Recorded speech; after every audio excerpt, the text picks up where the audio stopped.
พันโทสุวินสารประเสริฐหัวหน้าการทหารกองพันน้อยจิตเก้าส่งกองพันใหญ่ส่งจิตเก้า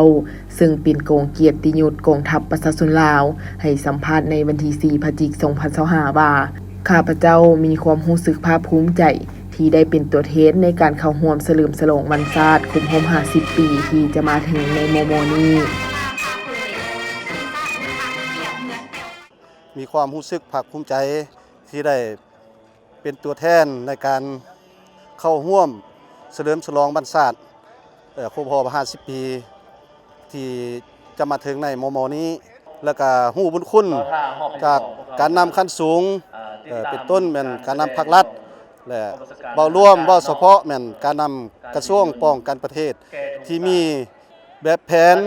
ที่ว่าทันสมัยเนาะนำพา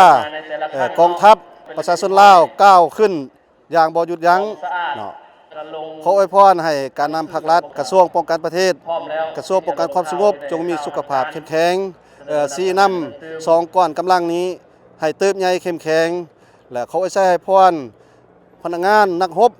ในทั่วกองทัพและทั่วกำลังกระทรวงป้องกันความสงบจงมีสุขภาพเข้มแข็งนำผ้าคุ้มกองหรือว่านำผ้าการฮัดแอบสวนสนามให้มีผลสำเร็จตามที่คันถึงและมอบหมายให้ขอขอบใจ